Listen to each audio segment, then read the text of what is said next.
रोज उसके रास्ते में एक आम का बगीचा आया करता था। अशोक ताजे ताजे रसीले आमों को हर रोज देखा करता था। उसका बड़ा दिल करता था कि वो आम खा सके, लेकिन उस बगीचे में एक मोटा सेठ हमेशा रहता था।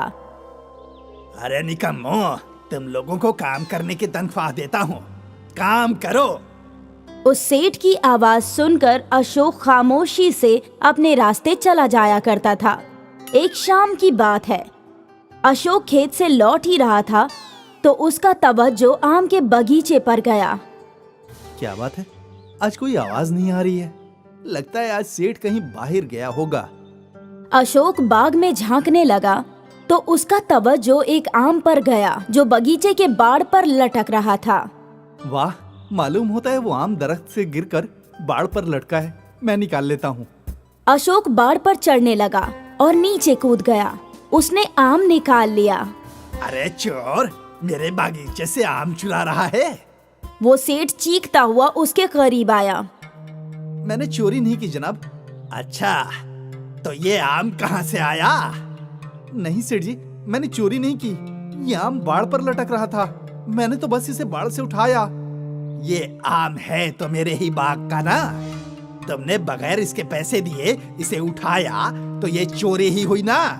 चाहूँ तो अभी पुलिस बुलाकर तुझे गिरफ्तार करवा सकता हूँ। नहीं नहीं नहीं सेठ जी, आप ये आम रख लीजिए। आप मुझे माफ कर दीजिए।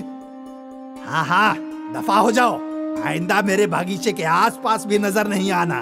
पैसे वैसे तो होते नहीं हैं और चले आते हैं मुफ्त के आम खाने।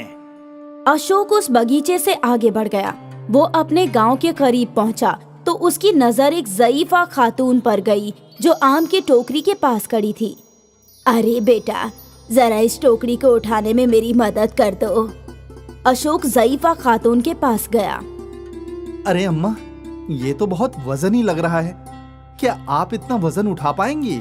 हाँ बेटा, अब पेट के खातिर इतना तो करना ही होगा।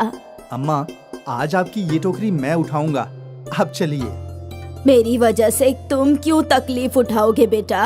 अरे अम्मा, मैं आपके फर्जंद की मानिंद हूँ, मुझे उठाने दीजिए। अशोक ने वो टोकरी उठा ली और चलते चलते अम्मा से गुफ्तगू करने लगा। अम्मा, टोकरी भरी हुई है, क्या आज ज्यादा फरोख्त नहीं हुए? नहीं बेटा, आज खरीदार तो आए थे, लेकिन वो इतनी सौदेबाजी कर रहे थे कि मेरी लानत भी ना निकल पाए। जिंदगी बेहद मुश्किल है और अगर भरी हुई टोकरी घर ले जानी पड़ी तो ज्यादा तकलीफ होती है। मैं समझता हूँ। चलते चलते वो लोग भीड़ भाड़ वाले इलाके में पहुँचे। अशोक ने टोकरी नीचे रख दी।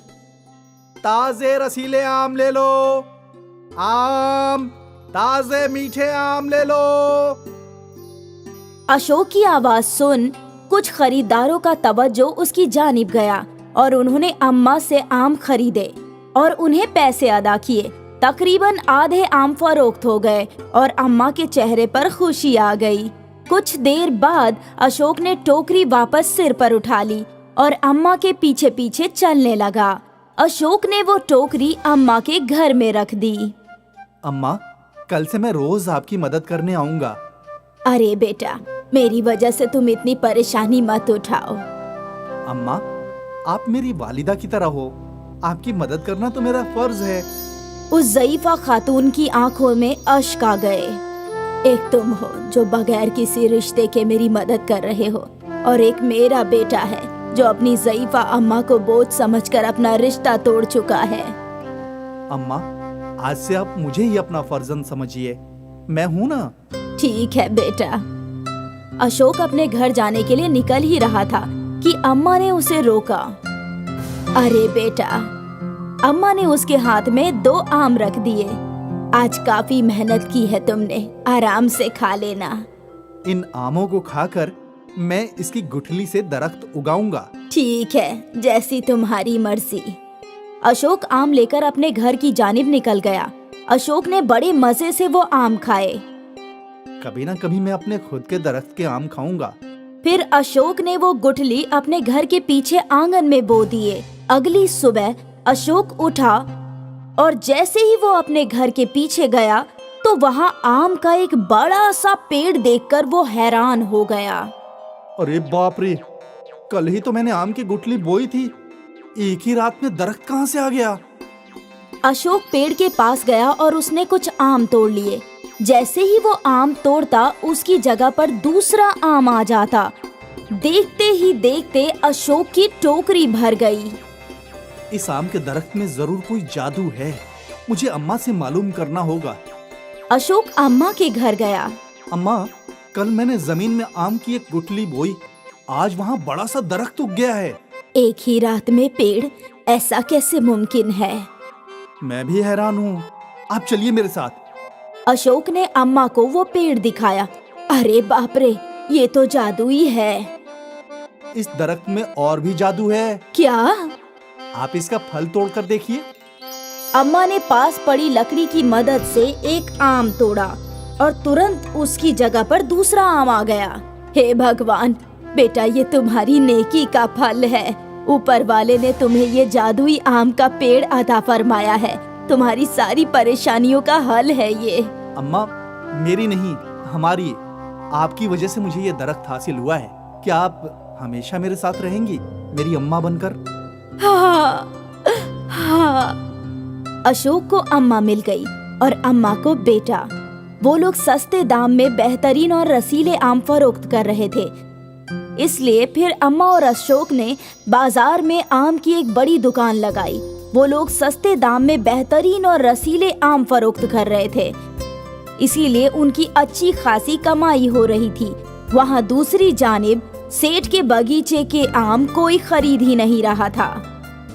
मन्नू भाईजान, इस बार आपने मेरे आम का ऑर्डर नहीं डाला, क्या बात है? मैंने तो कल ही आम खरीद लिए हैं अशोक से। उसके आम ताजे, रसीले हैं और सबसे बड़ी बात यह है कि उसके दाम भी कम हैं। लेकिन मन्नू भाईजान, माजरत चाहूंगा सेठ जी, मैं तो अपने मुनाफे को तवज्जो दूंगा। सेठ ने जिस अशोक को एक आम के लिए इतना डांटा था, आज वही मुफलिस अशोक आम का तिजारती बन चुका था। देखते ही देखते अशोक अमीर बन गया। उसने बड़ा घर और गाड़ी भी खरीद ली। अम्मा और अशोक एक साथ खुशी खुशी रहने लगे और ये सब उस जादुई पेड़ की जादुई आम की वजह से हुआ था। जादुई आम ने अशोक को गरीब से अमीर बना दिया।